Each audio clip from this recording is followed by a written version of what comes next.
سورہ ضحیٰ یہاں سے شروع ہو رہی ہے اور اس کے اندر والضحیٰ شروع میں لفظ آیا، اس لیے اس کا نام سورہ ضحیٰ رکھا گیا ہے، اور یہ مکی صورت ہے، 11 آیتیں ہیں اس کے اندر،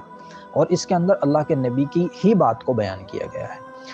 والضحیٰ، بسم اللہ الرحمن الرحیم، اللہ کے نام سے شروع کرتا ہوں جو بڑا مہربان نہایت رحم کرنے والا ہے۔ والضحیٰ واللیل اذا سجی ما ودعک ربک وما قلی۔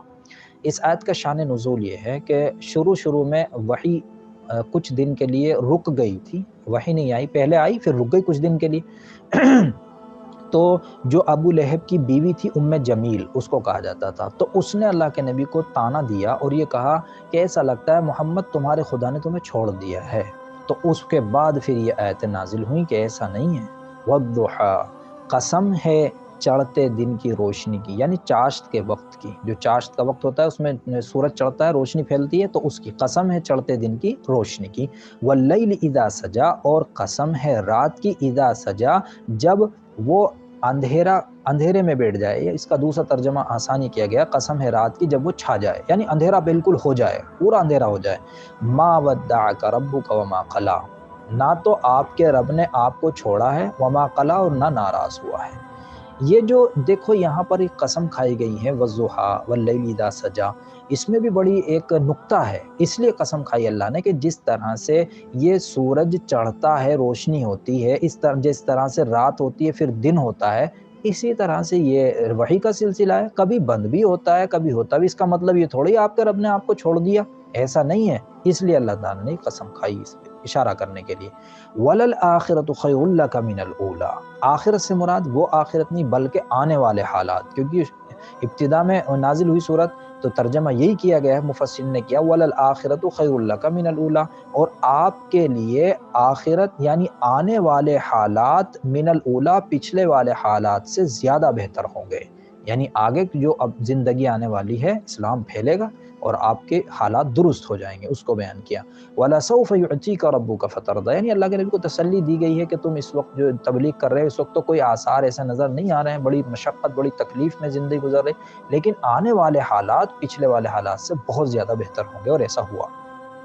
وَلَسَوْفَ يُعْطِيكَ رَبُّكَ فَتَرْضَىٰ، اور ان قریب آپ کا پروردگار آپ کو اتنا دے گا فترضیٰ کہ آپ خوش ہو جائیں گے۔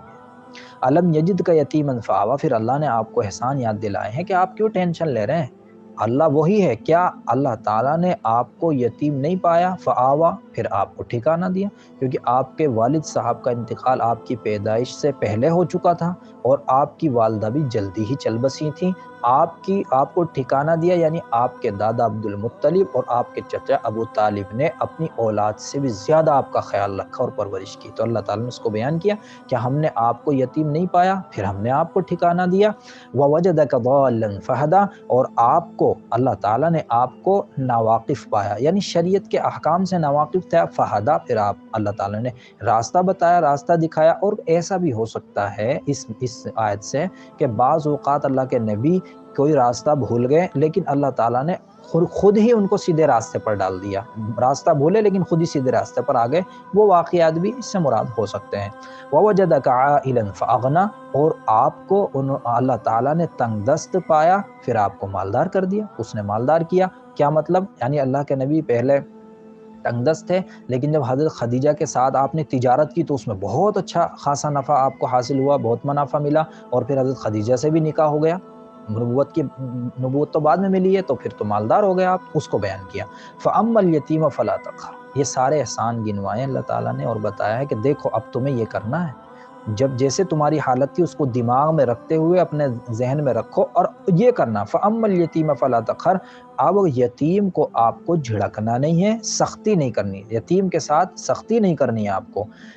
وَأَمَّا السَّائِلَ فَلَا تَنْهَرْ، اور سائل جو مانگنے والا اس کو جھڑکنا نہیں ہے،